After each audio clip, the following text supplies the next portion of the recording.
Okay, here we are for the second video podcast for Raymond Did It. Third, really? Well, yeah, we had that part 2 thing because we rambled a bit much. When I say we, Means me. Yeah, it's all good. It's all good though. We're here to hear from you. Theoretically, so, right. Okay, well, we're pretty excited about this. Everybody seemed to enjoy the first one. No real criticisms or anything like that. Yeah, nobody's sent us death threats yet, so. Yeah, you know you're doing that thing where you're mumbling again. Oh, yeah. It's like, instead of pasting who we are down here, I also paste the waveform difference that I had to deal with. Like, Tim's loud and obnoxious, Travis's mumble rumble. I don't really talk loud, I apologize. I'll try to project more. Yeah, be a theater kid. The people who we don't hire. Snap. Damn. Oh, yeah, I know. Okay, well, hey. State of the Union and news from the Raymond stuff. Well, tickets for the first theatrical screening of Raymond Did It are now available online on brownpapertickets.com.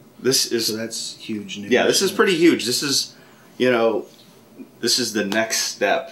And we're not even done yet. So now we have to finish the film. Right, with no backing down now. We've got our date set, February 11th, 2011. The first confirmed official screening is going to be in Rockford, Illinois at the Sullivan Theater. The new Sullivan Theater? The new Sullivan Theater. It's got that new theater smell still. Yeah, not really. I don't know what that means.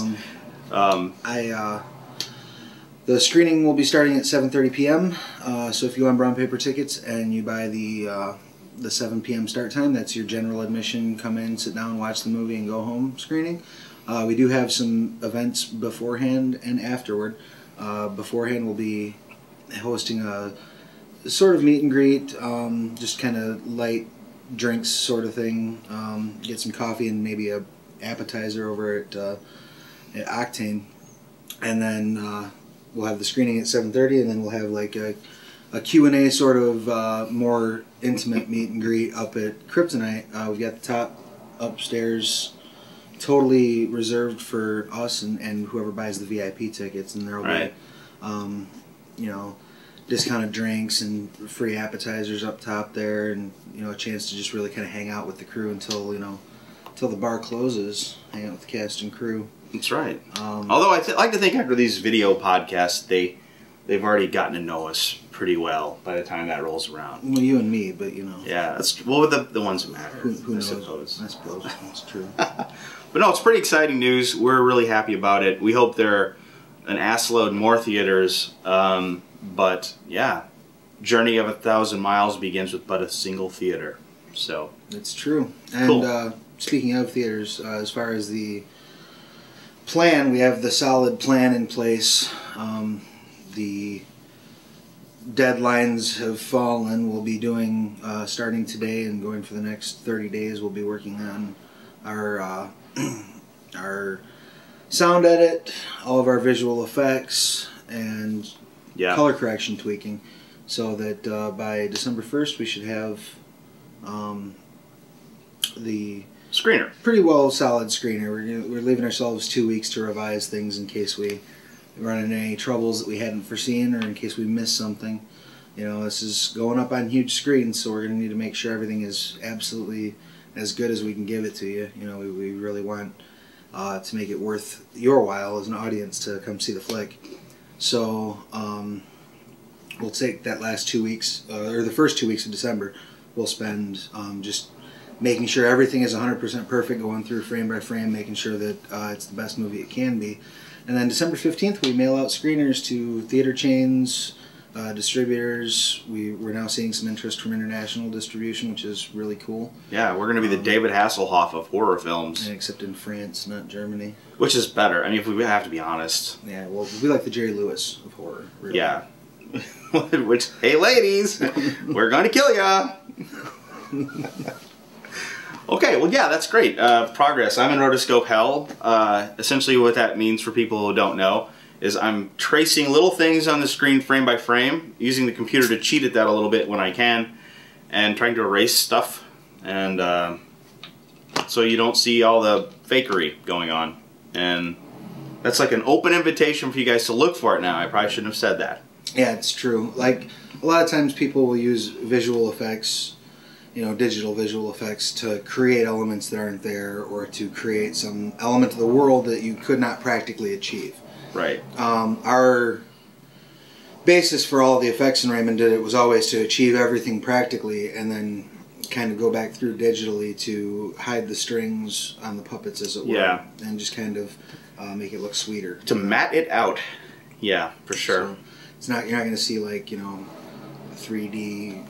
No CGI versions people. of Pandora, or, we're not going to turn Lindsay into an avatar or anything like that. Yeah, well, that's what the color correction comes in. We're going to take the blue tint away. Right. So she's not going to look like the Navi. Yeah, I didn't know if you know this, but Lindsay is actually a Navi. Yeah. Yeah, she's like 10 feet tall and really peaceful. Which pretty much makes her Tim's dream girl. The blue thing I don't dig for. I'm not racist, but I mean, blue, come on. You people suck. But, all right. I think now that we've dug that grave, let's... news outside of the film itself. As of the time this will be broadcast, I will have put up my first article as an official... Jazz Hands Monthly. Yes, Jazz Hands Monthly. I'll put up my first article... What the fuck was going on there? I don't know. I turned Italian. He's excited! I turned Italian for a minute. Yo, I'm putting up... I can't even really do that. I'm glad you bailed on that. That wasn't going well. Sir, it's the Day of the Dead. I was up all night trick-or-treating and shit. It is Dia de los Muertos, or Mexican Halloween. Yeah, it is. I want a little fucking... So if we have any viewers that have any sort of, like, Hispanic roots, I want those little fucking skull candies. Like, I don't know, do a video response with some how to make a skull candy thing. The skeletons. Yeah, those pretty badass. I would like to know, so I can do that next year. But no, where I was going with all this was, as of the time of this broadcast, there will be, my article will have started doing horror talk on horrornews.net, which is really awesome. I've been a kind of guest columnist there for about a month or two now. Mm-hmm. And but you got promotion, didn't you, yeah, big fella? I got a side motion. Side motion, a lateral move. Well, I guess it's sort of a promotion because I'm a regular columnist now, so I'm on the staff. And he's on the fiber. I officially work for Di Green, which is awesome because she's hot. And sexual harassment in the workplace. Yeah. It's not just for the Raymond Did It set. It's upward. Oh yeah, that's the way it was in the Raymond Did It set too. Yeah, I know. The sexual harassment flowed uphill. It was really bad, awesome. Especially for Tim. It was distracting. Like, I didn't get any because I'm fat and repulsive, but Tim got fat and not repulsive. I got what? I don't know. All the chick grips, man, were just throwing themselves at Tim. It was kind of sad. Yeah, for them. Sorry, no promotions forthcoming. I don't have the power. I'm just holding a camera is all. Horrornews.net. Look for horror talk with Travis Legge. It'll be fun. We'll gossip about horror people, and I'll try to do interviews. So if anybody's interested in being interviewed for that, like if you actually make horror films, run a horror website, do something that's horror newsworthy, let me know, and I'll reach out to you. It's all about, I try to take things from the indie perspective, obviously, because, that's where I live. So, if you got a little project out there that you'd like to get some light shed on. So you're being grounded to a wood chipper. Yeah, that could be. Okay, sorry to cut you off there. It was a little distracting when people get ground into a wood chipper. It's true. It's noisy, so we apologize for that. Steve Buscemi. It's probably going to be really hard to bring my voice up. It will. So, sorry. Yeah. Maybe we can do subtitles when I talk. Yes. Well, I'm going to turn all of your audio into owl hoots. As I don't know why that was so funny to me. I thought, oh, it'll be funny. I'll stick the owl head on Travis. Well, and I just laughed at that for... I mean, it wasn't that funny, but I laughed at that for fucking days. It's hard. I mean, the still photo got a very good response online. We don't know yet how the response to the video is because it like just went live before we started recording this. So, well, we could check. Hopefully, if you've liked it, you can go on the comments and you can tell us how funny my owl head is. Travis gives good owl head. I also like to apologize to Chad Lindbergh for insinuating that he might have unwarranted sexual relations with an owl. Yeah, I think that you should... I would be really offended if I were him too, because might? Come on, he does. Let's not mince words about it. I wonder if they leave, like, spunk pellets afterward. I don't know. But I think the fact that their head can rotate like damn near 360, that can come in handy. Hey, let's go on to an indie tip! Yeah. Let's do that. Because if you just stick in the tip, it's just indie. That's your indie tip, just the tip. Well, yeah, that's the only thing I had to contribute at this point. Yeah. Yeah, we just shot a First syllable. Yeah, we Sounds shot like. every year. Plastic Age Productions gets together and we shoot a zombie film. Just kind of like we did it last year and it was so freaking fun. We've just kind of decided this is going to be our October tradition. So in this experience, like the first time we did it, it was me and one chick doing makeup for like Million Zombies. And this time around we had like 20 show up. Yeah, it was a goodly number. It were. Sizable crowd. Film's going to be called Widdershins. We'll be getting to editing it right after we finish up. Raymond Did It pretty much, get it online hopefully by New Year's. Yeah. And, but yeah, so the point being, when we're working on makeup, it hadn't occurred to me last year because I just didn't have the need for it really, that with a large group of people, you know, if you're working with a large group of people, doing kind of makeup stuff, there's really kind of like an assembly line mentality that you can kind of approach with it, and I guess that would be my indie tip for the week, is to try to look at things Henry Ford style. Henry Ford style a little bit, yeah. You know, if you have a task that you need to, anytime you're working with a crowd, it's difficult. If you're working with a you know, party scenes or hell, as Tim can attest to. It turned out okay. The end product is great, yeah. It's kind of like childbirth. You know what I mean? The end product's okay. And my epidural epidural was bloody ripped vagina. My epidural was like people just handing me shots towards the end. Yeah. Like, Lindsay kept making me do picklebacks. It was real. Yeah, real I'm sure it was against your will. Yeah. But no, apply the assembly line mentality wherever you can.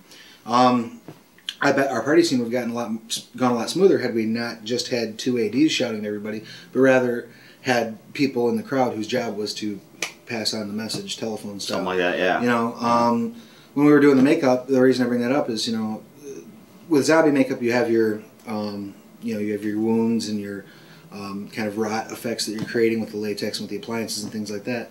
But there's also kind of like a general skin tone paint thing. So we kind of set it up almost while we were going, where like, you know, one person would be laying the foundation while another person was that person. Makeup, you know, like I can't do anything latex fancy stuff, you know, and preparation ahead of time, you know. When we did Kept, I didn't have anything set up ready. I walked into Tim's place with nothing ready, and we just built everything on the day.